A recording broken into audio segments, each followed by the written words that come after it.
Hello, Hey, everyone. hey, everybody. Hi, Thanks for welcome tuning to our in. first live MooseMan show, if you will. I'm Libby. This is Rick, as you all know. Anyway, I hope you enjoy the show. First of all, I just want to let you know that at the end of the show, we're going to do a little question and answer for a free giveaway for 3 items. And then you'll also have a chance to ask us your questions, but please hold that until toward the end. Pay attention because this is a little pop quiz, but that's okay. It's not going to be tough. And you can look up the answers on the internet if you must cheat. It's fine with us. Anyway. All right. So part of the reason for bringing you this tonight, we really want to let you folks know we would love it if you would subscribe to our YouTube channel. A lot of you guys watch on Facebook, and that's great. We love the following on there. But here's where YouTube is really fun and cool. You could go on YouTube and go to the video section and just find, like, say, a grumpy playlist. If you want to just watch a dozen grumpy videos, boom, you can hit them one right after the other. You can watch a moose fight playlist. You know, we have a loon playlist. There's loons. There's a playlist for those. Because you know how much we love bobcats. Our loons. So there's a lot to do, and it really helps us. We got loons. If you would, we just have go bears. Subscribe to our channel. It's free. Yeah. And it's a big help. And it helps us too. We really appreciate it. We know a lot of you have already subscribed, obviously, but some of you are diehard Facebook people, and we'd love for you to just move over to the YouTube side and maybe see it in a higher resolution, better definition format.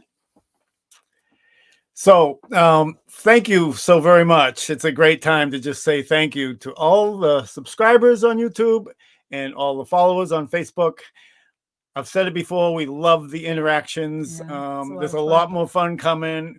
We've got a new collaborator working here with us tonight. This isn't happening with just the two of us.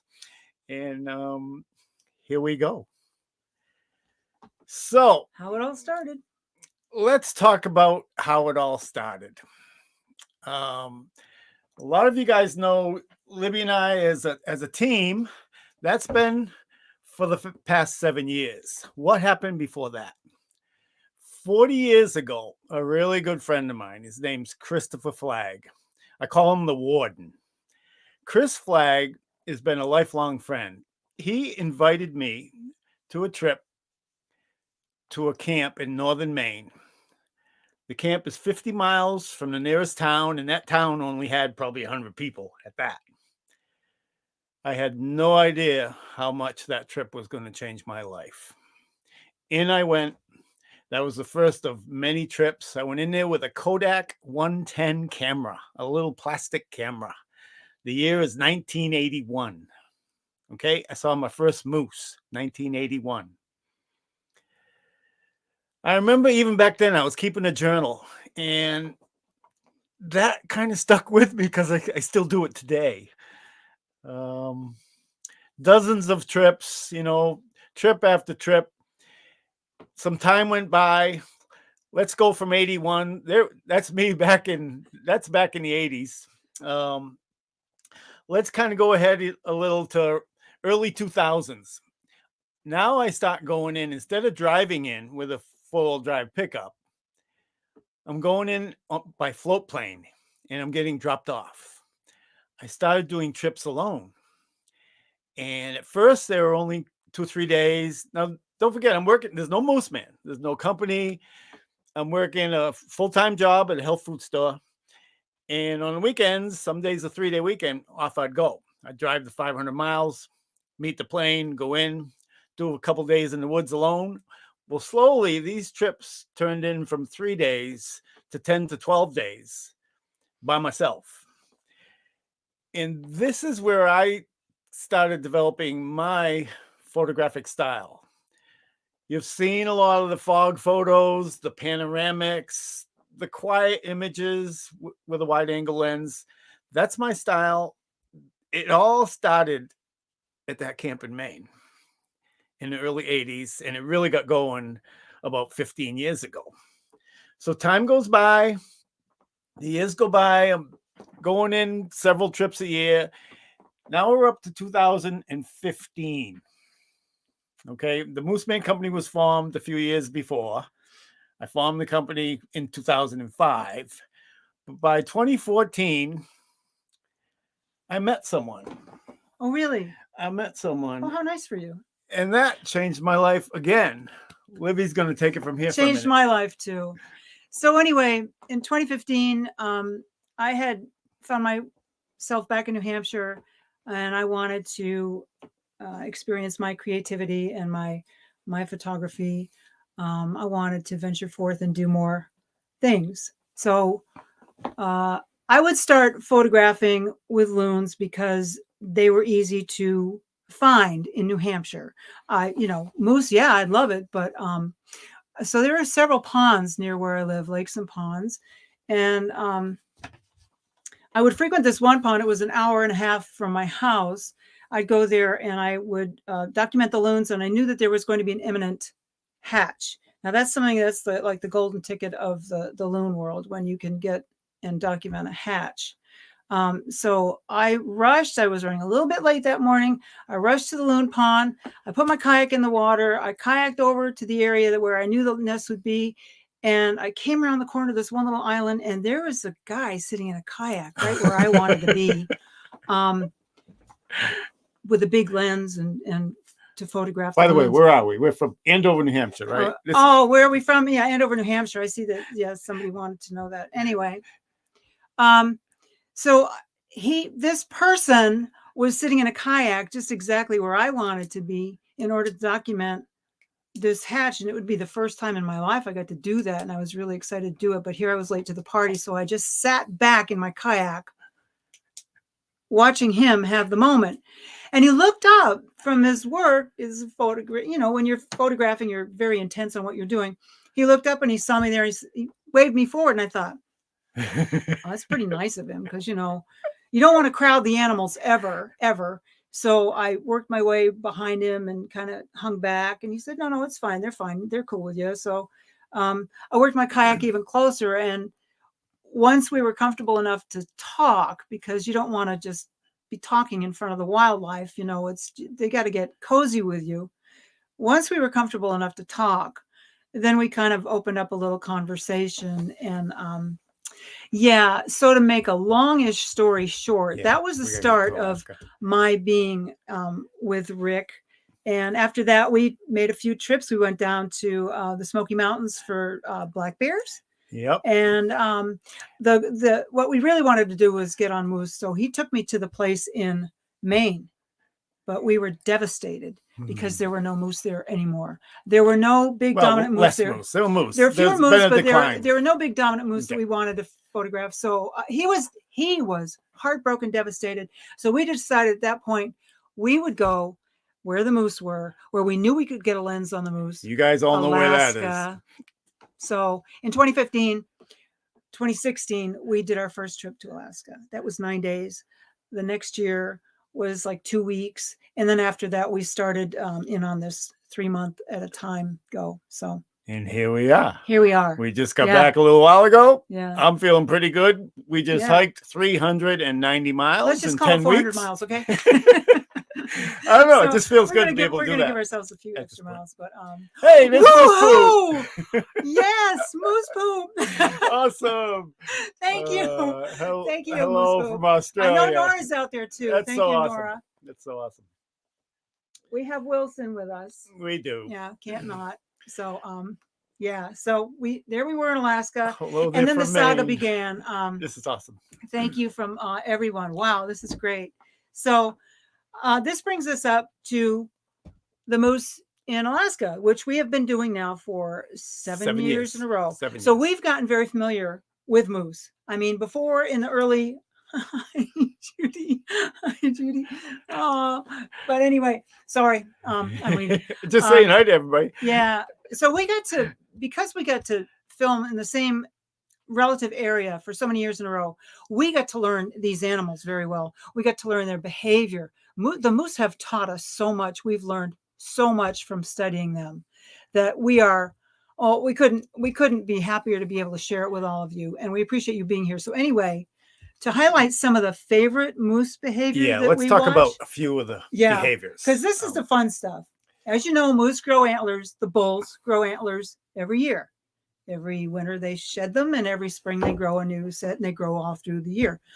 And they're nourished by this velvet. It's called velvet. That's the velvet like structure basically that covers the bone as it grows. It provides the nourishment. It provides the nerves and the blood, the vascularization. Yeah. Shedding is velvet. That's one of the biggest parts of the moose rut. It's the kickoff for the rut. It's so fun to watch that part. It's gory. I mean, I want to warn you that if you're out there kind of squeamish and you can't look at kind of gory stuff, it's so you may fun. want to look away for a few seconds. But the rest of you enjoy this because it's really fun. It's really fun stuff to watch a moose shedding velvet. They have to rake it off. Is Regis in there with the velvet shedding video?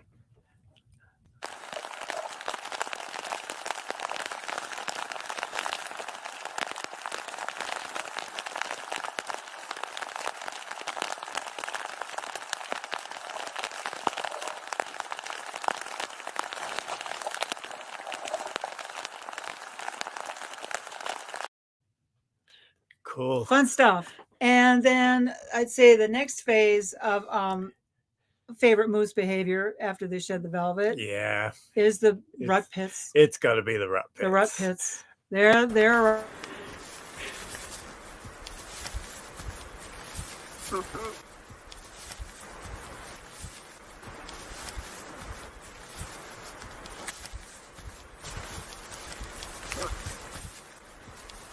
fighting over the moose. They're fighting for possession to lie in that pit that's full of his pheromonal perfume that they love to roll around in. So let me tell you though. Good morning, India. Who's there? India. Somebody from India. Thank you. Hey, hi there. Let's Good morning, India. We can't talk about rut pits without talking about Grumpy.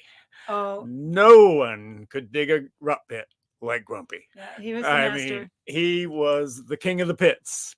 When he dug one, after he was done digging it, and he got into pounding his antlers into the pit to splash all his essence, perfume up onto himself, get it all over that big, thick bell of his. There's our boy. There's Grumpy. We miss you, Grump. He was the best at digging the pits. And we have videos on the YouTube. Oh, I smell coffee. Oh my God. It's making me thirsty for coffee. There's Grumpy right now. He's our mascot, as you know. Yeah. Anyway, Grumpy was famous for having not just 3 or 4 cows around. He'd have 6 or 12 cows around him. He would. And it got crazy around his rut pits. You had to have your head on a swivel and have trees nearby because it's the cows you worry about because they're coming running in for the pit from all directions. Really, we have videos of this on YouTube. Just go to our YouTube playlist for Grumpy or rut pits. So. Yeah, there'll be a rut pit playlist that we'll be working on, and maybe one already. We'll be working on those as we go forward and kind of fine tuning them. But it's going to get a lot more fun in the coming weeks and months. Yeah. What do you say another one of our favorite behaviors is? Well, we're kind of going in progression here, you know. Yeah. We did the shedding. Yeah. That happens first. That's actually the very beginning of the rut. To me, that's the very first day of the rut is when they're shedding the velvet. Yeah, because that's the so we're doing the shedding. Then we're moving into the rut pits. That's what happens next. Awesome. There's shedding, you know, and then as soon as the velvet's off, there's sparring, and then there's rut pits, and next is the fights. The fights. You know, and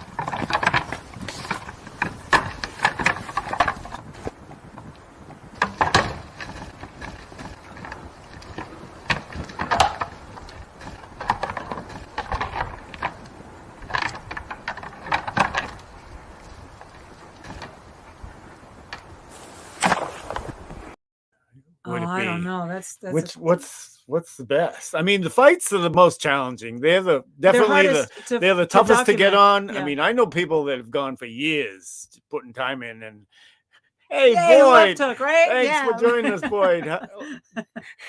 That's so great. That's great. Good evening, Jeff.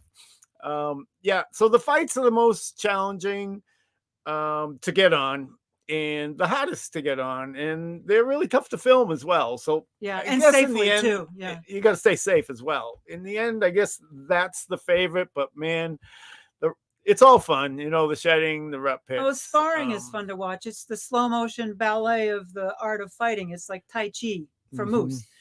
But another thing that's fun for us, and it sometimes stumps us. It's almost a guessing game with us. Is identifying the moose.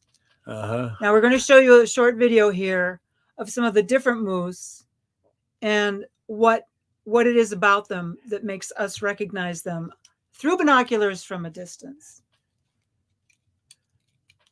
Grumpy has a huge bell. It was his signature. 22 you could see from miles away with that white rack. Boris has very upright goalpost looking antlers.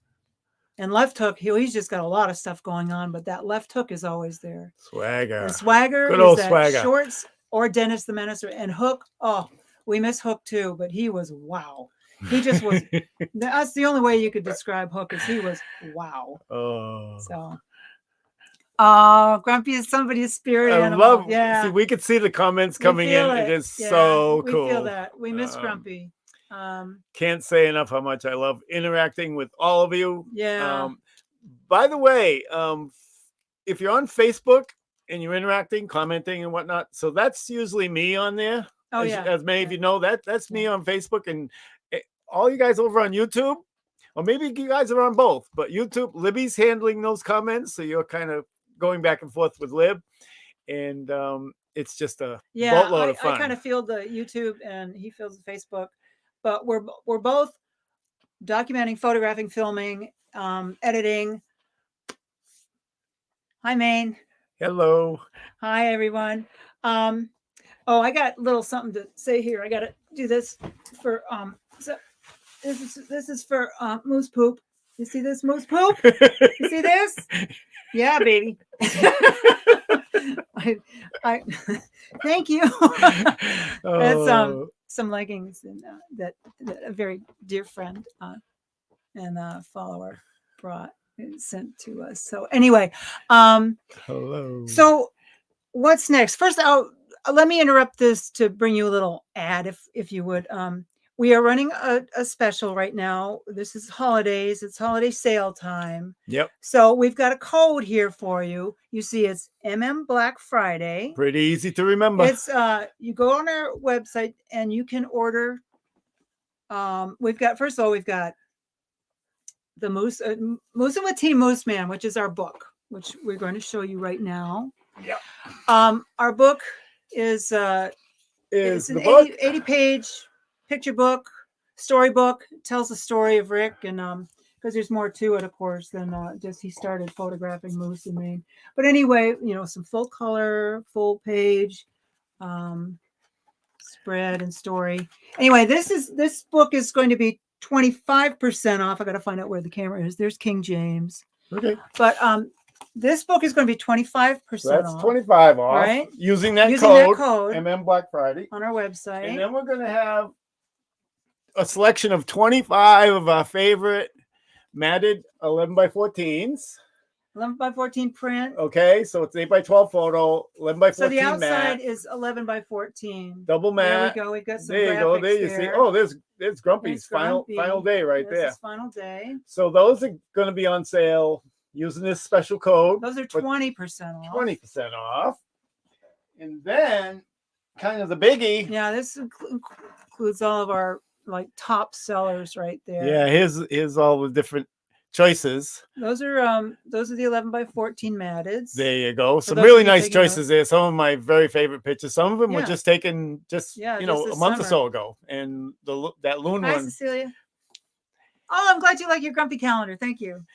And then we're also going to have, during this same promotion, we're going to have our most popular frame size. It's 14.5 by 10.5, 8 by 12 photo. 3/4 wide. 3/4 wide. There'll be a personalized story on the back. It'll be signed and titled. So that's a really nice piece of art right here. real wood frame. Handmade. So those are going to be 20% off as well with the Black Friday code that we flashed up there earlier. So anyway, just wanted to pay some bills there, and thank you. And if you don't see what you want in that particular select set of images, reach out to us, because we have a lot more on our website. I'm glad you thought of that. We have a lot more on our website than just those. Those are just point. That's just the top sellers, and a lot of you have those already. I know some of you out there let me say that another way. I'm glad you thought of that, Lib. So you're going to go on the website and you're going to see your selections. There's 25 of our favorites. And if you want a different one, feel free to hop over to the big photo gallery, find a photo you like and you'd like to have in a bond board or a matted print. Just message me. We'll fix you right up. We'll get you the one you want with the 20% off using the code. We'll fix you right up. It was hard to do. It's just technical things. It's just difficult to do that on the internet with the way that's all set up. We can figure it out. We can definitely help you. We're here to help. But basically, I think we've thank you, Moose Poop. Thank you. Basically, we just want to thank you all for being here at part of this journey and to understand now where it came from and where we're going. We have more excursions planned. We'd like to do something a little bit more when we go out to Alaska this year. We want to get on one of those cruises where we get on it's like sea otters and see some orcas, maybe some whales and that type of marine wildlife, as well as pikas. We love our pikas. And of course, the highlight is the moose, but it was a tough year this year. So we do want to kind of venture and do a little bit more than just. Anybody watching? Does anybody have any questions? You can. Yeah, if you have any questions to ask them in the chat. Feel free to put them up in the chat. And that's what we're here for. And then we'll get to them. But we also will be giving away 3 of our Moose with Team MooseMan book copies for this little question and answer giveaway thing that we're doing. So, do you ever travel to other countries to take pictures of the wildlife? That's a very good question. We haven't been any farther than Canada. We have not. You went to Newfoundland. I did go up to Newfoundland. I had a blast up there. I went back, but that was a long time ago. I went to Newfoundland in 2007 for a little over a week. I met some great people up there, saw a whole bunch of moose. Still shooting film back then, moosing in Quebec. Yeah, so I'd like to, but right now we're still. I mean, there's so much in Alaska that we could document. We would like to go to Vancouver Island and photograph there. Have you ever thought about coming to photograph puffins? Oh, puffins are on my list. Wow. Yeah, they're actually off the coast in New Hampshire as well. So yes, I would. That is on the list. I would love to get on puffins. That's on the list. Love to get on puffins. I adore them. We saw them in Alaska. Tracy Jones. Tracy Jones. Hello, and thanks for watching tonight. Miss you too, my dear. Yeah, very dear friend. Just looking at a picture today of the bobcats that we took last year, and I thought, wow, Tracy would love this. By the way, to explain a little bit more awesome, yes. why we're here and what we're doing, we've recently announced on the media channels, we've just retired from shows, like usually right now we'd be just getting in the door from a show. We would have left this morning at 6 a.m. We'd be just getting home now and going back there tomorrow morning and the next day. Yeah. So it's a new phase of our lives. We're working with a super new friend. His name's Shani, and we are just having a good time. Got a question from Ruth, and it's a great one. Okay, Ruth. Hi, Ruth. Does the moose's antlers get bigger every year as they age? You want to take that one? They do. It's remarkable. First of all, antlers are a remarkable feat of nature because they are, at one point, the fastest growing tissue on the planet as far as mammals, I think, are concerned. But anyway, yes, a moose's first year. And we actually have a video on YouTube of this. It's called Antlers 101. Antlers 101. So anyway, the first year that a moose the first year that a moose is alive, he's only a matter of 5 months old during his first rut. His antlers are little buttons. They Yep. don't get any bigger than Yep. the tip of my. Okay, then the next year they're just single spikes, maybe 6-8 inches long, if That's that. right. The next year they'll have another growth. Where's the camera?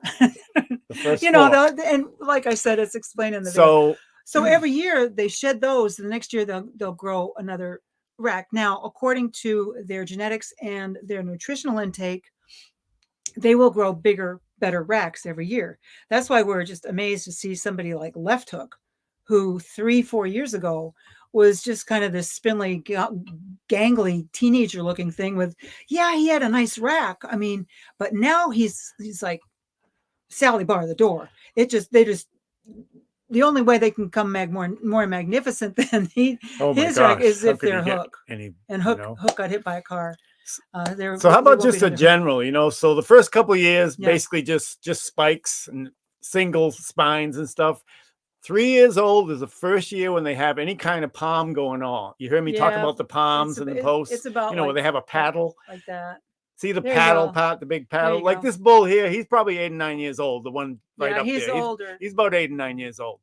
So 3 years old, and then let's take someone like Turkey from this year's rut. We were all familiar with Turkey. I like him.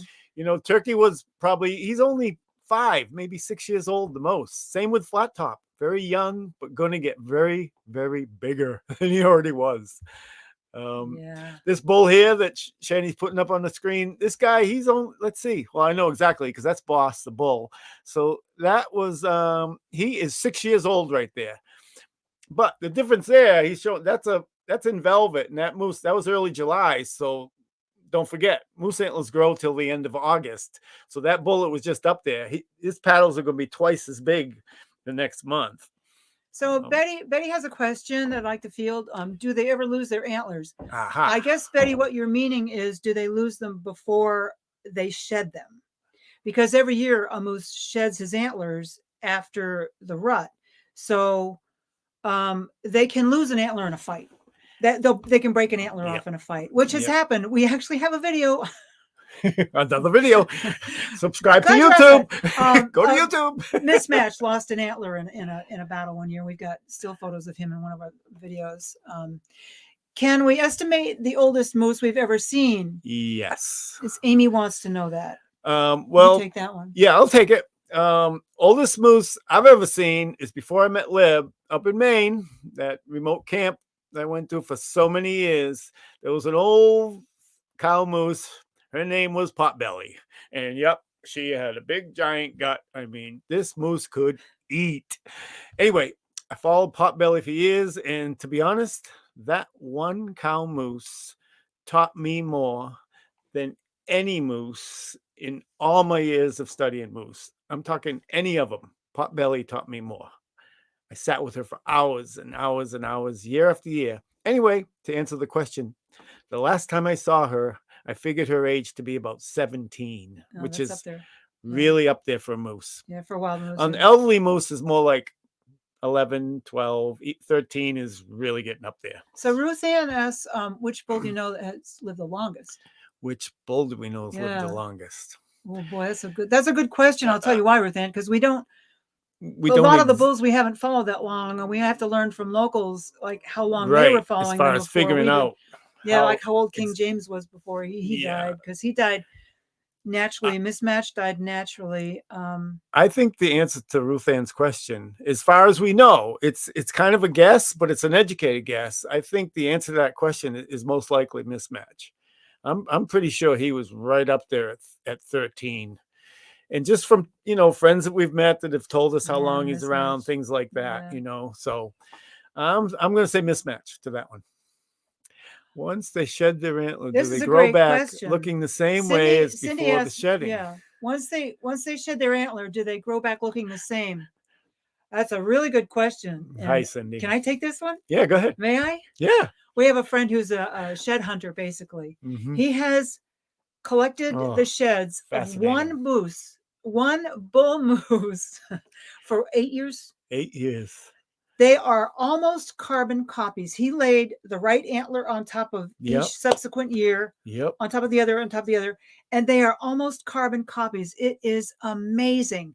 Some not so much. They don't necessarily follow that same pattern, but Right. they do. But It's that's important part to of say our that. that's part of Because they're our not all the same. method of identifying these animals.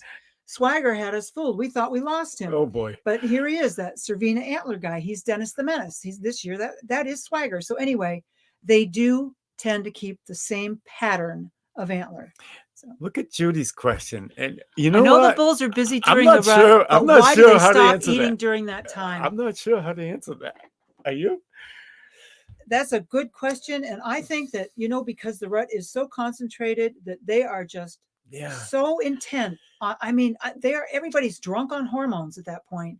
Everybody's just intent on the whole boy meets girl, boy chases girl. It's the whole. I'm sure it's it's intense all and it's short lived, but hormonal. I'm sure yeah, it's all yeah. connected, and But they stop eating for about 3 weeks. That is not a you just don't see them eat, or maybe they eat I behind wonder your what back the or- exact reason is, though. That's a cool Yeah, that's the question, and question one for for us to biologists, yeah. investigate. Yeah. Yeah. Great question. Thank you for it. Yeah. So, but the cows, let's talk about the cows a little bit. They run the rut. Everybody thinks it's all the bulls' game. That is not the case. It has been proven. It has been tested and proven by biologists and people who have studied moose. It's kind of a recent finding that the cows dictate who not only choose their mate. We know that, but they also dictate what goes on around them as far as the other bulls in the area and the other cows in the area. It's fascinating, and there are articles about it. I put it up on one of our newsletters, our blog one week. But it's the girls' game, and the bulls. They just have to play it. They just have to play the game by the girls' rules. It's very fascinating. What's up in 2023? Whew. Well, hopefully we start with bobcats. Hopefully. This is how our year operates. This is how the year goes. The year goes according to a cycle. First of all, it's bobcats because we can only get on them in the wintertime I smell coffee again. Thanks, I needed that. Hi, Grump. Yeah, it starts with bobcats. We do cardinals. We take cardinals, pictures of the cardinals here in the yard. They're a big seller. People love cardinals because they're a spirit animal. Then we go to bear cubs, and that's when also consequently the eagles are hatching chicks, and then the loons are hatching, and hopefully we get on some moose in the waters, in the ponds and such, feeding, and then one thing we're doing fox. for sure we're going for baby bear in the spring. It'll be early spring, very early spring, like April. Smoky Mountains. We'll be going for baby black bear this year. Yeah. So that's our first officially planned trip. There are some baby black bears now. There's the little cubs. Yeah. This is one of our favorite pictures ever, actually. 3 in a tree. Look close at the photo. What cracks me up about this photo is you got the bear on the right and the bear in the middle. You see both of their eyes just looking right at the camera. But the other little guy, you only see one ear. That's because he's got a patch on. The middle bear's ear is like a patch on the other bear's eye. Yeah. It's just Rick first found them asleep in the tree, and then the subsequent shutter clicks woke them up. Very cool moment. We got another question from Amy. Have you found a cow as a favorite bull? Like multiple calves between the two? Huh. I would answer that. We don't know for sure, but I would say yes, because there's definitely dominant cows in the group of cows. Is definitely like boss cows. Yeah, they're big, they're strong, they've been doing it a while. I mean, they don't take baloney from some of the younger cows. To give you an illustration, we knew that this cow was down. Boris was guarding this cow. She had a calf, and for 3 days, and she wanted nothing to do with him. And one day, 22 happened to be taking a walk down this one area. This was this year. This cow ran down a hill, across the creek, up the other hill, and stopped in front of 22 to say, "You're not busy right now, are you?" And he said, no, good. You have 5 minutes. Cause really sincerely, that's Yeah, what that happened. really She happened chose, this year. she She chose chose him. him. She was evidently, she was looking for him, and Boris had her kind of She was a half a corralled. mile away with Yeah. Boris, and she scrambled up the hill specifically to go mate with 22. So cows, the breeding season's in September, October. That's the rut. That's their mating season. That's the only time of year they do that. The calves are all born in the following spring in May. Yep. Right. Yep. May or June. They can only have one birth a year. They can have up to, which is very unusual, 3 calves at a time. They can have triplets, but more common is a single or twins. So they only give birth once a year. So they can't get pregnant by 2 different bulls. Right. Once they're impregnated, that's it. That's over for them. They leave the area. They do. The question is, do cows mate with more than one male? Mm-hmm. And do the males hurt the babies? That's a great question. And we have videos of this on our YouTube channel. It's funny you should ask. No, seriously. Thank you for the question. The bulls are very gentle around the calves. They very gentle, and they teach them. Yeah, they're mentors. They really but are. that's later. But Later. when the cows are by their the cows are there with their calves by their side. Mm-hmm. The bulls are very gentle with the calves. The calves are confused. They don't know what to do. Mom just tells the calf, you just stay off to the side. I'll be back with you in a minute.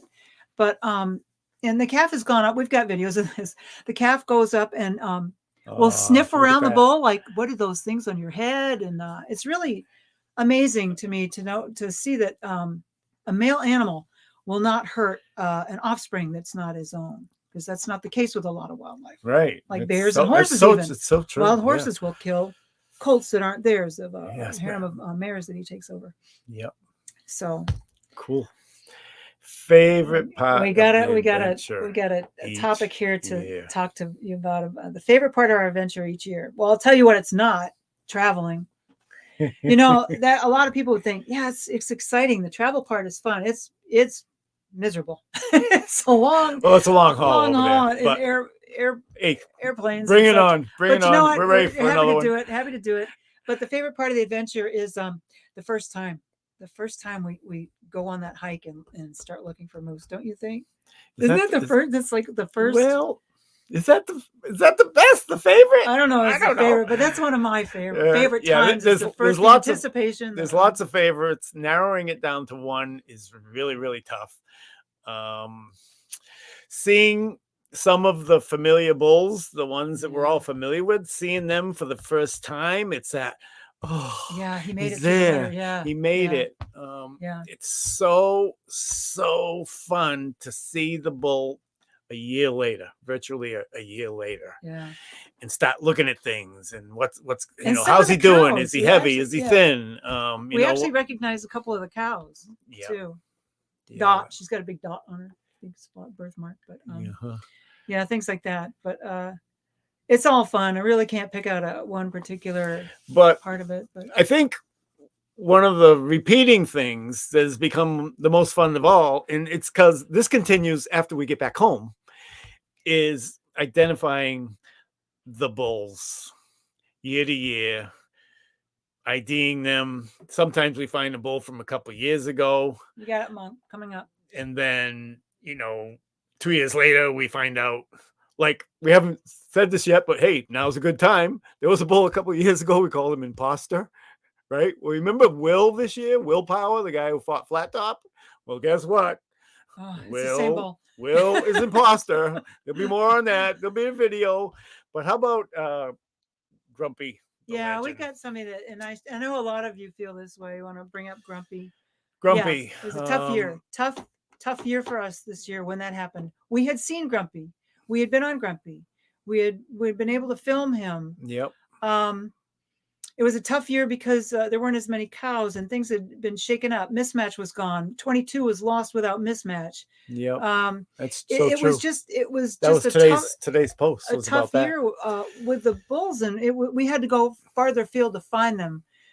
But one day we got word that there were 2 moose carcasses, 2 bull carcasses that were found by a hiker.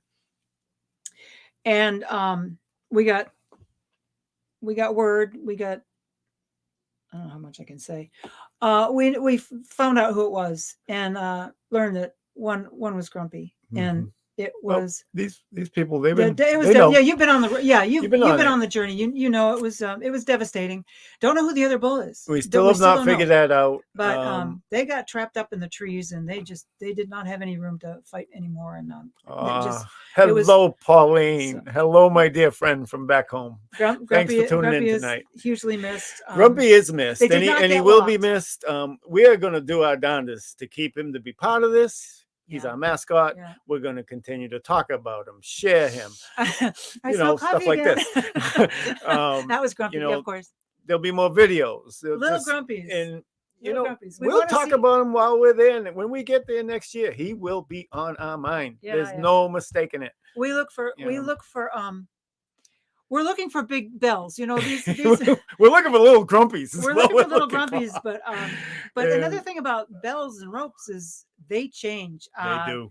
Even year to year, a bell will change. Now, Grumpy's didn't. His just stayed almost down to his knees. I mean, that was the best thing about that bull. It didn't care what his antler configuration was. He had that huge bell. We could see him from miles away. So we're looking for a big bell. Yes, we're looking for little grumpies. Absolutely. How big of an area do you guys cover from the start of the rut to the end of the rut? We try to average somewhere around 4 to 6 miles per day of hiking. That's our pace to do it day after day for 10 weeks. Now, some days we'll do 10 miles. Now that's round trip. We have a valley. We've done 10 before, a few times. That's about the limit for us. We have a valley we can hike, umpty squat miles this way and umpty squat miles that way. But the moose tend to congregate within maybe 8 miles of that length. So if we go all the way to this end of the valley area that we know moose to frequent in, and we don't see any because we do have to glass, and if it weren't for binoculars, we would never be able to binoculars to get the day started. But anyway, we have to glass and look for moose, and then we go. If we don't see any, we just go. We strike out. We just start walking. Yeah, we start walking. And if we don't see any, sometimes we double back and we head back the other way down the valley and then continue on from where we started. So it's a good question. We just put on a lot of miles. Sometimes we get lucky. They're within a couple miles of us. So. Oh, it's so cool that everybody joined us tonight. This is a lot of really, fun. really fun. Hope you're having a pretty good time here. We're having a lot of fun. We're loving the questions. We've got a question from Athena Dodge. What part of Alaska do you photograph moose? Oh boy, from Denali to it's called Chugach National Park. Yes, South Central, very big area. We go around different places. We don't hone in on one spot. Yeah. Yeah. But in a particular valley area, even in Denali, that's a 15-mile valley, but yeah. Do you lose weight because of all the we certainly did. Hi, Pauline. Great question. I don't know if y'all can see the questions, but it's so do awesome. We lose weight? Well, let me tell you. We certainly don't gain any. We get fit. We get fit. Yeah. We get very fit. It's a good workout. My legs tend to get rock hard. I'm talking lower legs, upper legs, my butt, everything. It just gets rock hard. I mean, how could you not, right? Because we're carrying packs. It's not like we're just going for a walk. We're carrying packs and tripods. And I definitely lose a little bit, but we eat a lot of food. We have to. We have to. The Q&A giveaway. So it's time. Are you all ready for the little Q&A giveaway so that you can put your answers up on the screen there, and we're just going to pick some answers that are right. As promised, it's going to be a giveaway. The giveaway. So we're going to put 3 questions up here right now. Okay. The first one, where are my notes? What's the first question? Help me. Where's your notes? Well, they're here, but the first question is what the purpose of velvet. We want to ask what the purpose of velvet is. It does serve a purpose, and there's a reason for it. What is the purpose of the moose velvet? That is question number 1. So just you can cheat. You can look it up online. Doesn't matter. I've given you the answer in the talk, but that's okay. It doesn't matter. That's the first question. So you just post your answer, and what we're going to do is take the first correct answer, and we're going to send you a Moosin' with Team MooseMan copy of our book. Okay. Yep. So, and the second question is, If you need a couple more seconds with the what is the purpose of moose velvet, we'll leave that up there. But the second question is, okay, does a moose grow a new set of antlers every year? Okay, so since this was kind of a gimme, it's a gimme pass question, right? Because you all know the answer anyway, because I just said it not too long ago. Anyway, we're going to pick the 5th correct answer on this one. Okay. Do you give a book too? That works. And okay, so you're wondering how we're going to do this? We're going to do this through messaging on Facebook. Okay, we're going to let you know, and then we're going to have to get private message to get your information. So none of that's Or YouTube. They can message. or YouTube. Yeah. Yes, of course, on YouTube Just as well. messaging. We'll handle Okay. it with So the messaging. second question is, does a moose grow a set of antlers every year? Right. And the third question is, how often can a calf give birth in a year? A cow. How often? I mean, how often can the answer to a calf giving birth every year is 0. Zero. So we're going to ask you a better question. How often can a cow give birth every year? Right. And so not how many they can have, just how often in a year cycle they can give birth. Right. So that's also kind of easy. So anyway, we're also going to pick the third person to get that one right and give you a book. Neat. So, yeah. Cool. So anyway, don't forget Don't forget our holiday special, which is the 25% off for the book. Black Friday is the The code. 20% off for the matted prints and the We 20% talked about it. off for the framed barn board. That particular size, the 14-inch size. These are nice deals. Nice Christmas presents. Yeah. Some super nice So options. And the code will come up now when you go to make your choices. When you go to purchase, there's a space. There's a field for you to enter the code in. Mm-hmm. So, like I said, if it's something that is on our website that is in that small barn board size, or that's in the matted size that is not on the 25 best Just message pictures, us and we'll just figure it out. message us. We'll give you the discount. We'll work it out, okay? But you just do Yes. that through a message. So, now, have you had some fun with this? We sure have. So yeah. we're going to do it again. Yeah, You know, yeah. there'll be another live. Really appreciate you tuning in tonight, taking some time out of your much day for being here. I hope you to had spend fun. some time with us. Yeah. And there will be another, probably before Christmas. We'll do another one. Some of you you were wondering about our gear. What do we use for cameras? So for some of the close-up shots, there's Lib with her Sony, her 2-6. Okay, this is the gear we use, folks. See, mine's bigger. Close-ups. This is a Nikon Z9 with the 1-4. And when you see a lot of the scenic stuff, with all the mountains, it's me with my Nikon Z7. A little wide-angle lens, but it also zooms out to 200. Okay, so we use this a lot. But this has been a good little tool to show you a lot of the beauty around the animals when we don't need the close-ups. That's how we work. That's how we That's work. how we roll. So let me see. We're good. That was the question. Okay, we got that. I guess what we do now is just once the answers come in, we'll just select an answer, a winner, and let you know. So we'll be in touch with you, is what I'm saying. So, do the moose let us get close to them? That's a good question, and this is going to work with any wildlife. Mm-hmm. We wait for the animals to come close to us. Okay, right. We don't go to them. We don't go to them. We get in place. You'll see this in our loon videos. We get in place. We wait for them to come to us. Right. Right. So always the wildlife is going to dictate. Always. Now, if they're coming close to us and with the intent of fighting another bull, we have to, safety first, right? Yep. If they're coming close to us and it's safe and we have a tree, then we're okay with that. And that's fine. But we do want to keep a safe distance. We're not going to let them walk up to us. They wouldn't do that anyway. Right. But the loons will come right up to my boat and bonk off the bow of my boat. So that's, my kayak. That's one thing. But bears, that's another thing. We respect them. We keep our distance. We keep safety first at all times. And they're misunderstood largely. So they're just being bears. So it's safe to document them as they go about their day, just like the bobcats. No worries with them. For any of you folks, don't forget, it's not just Facebook and YouTube.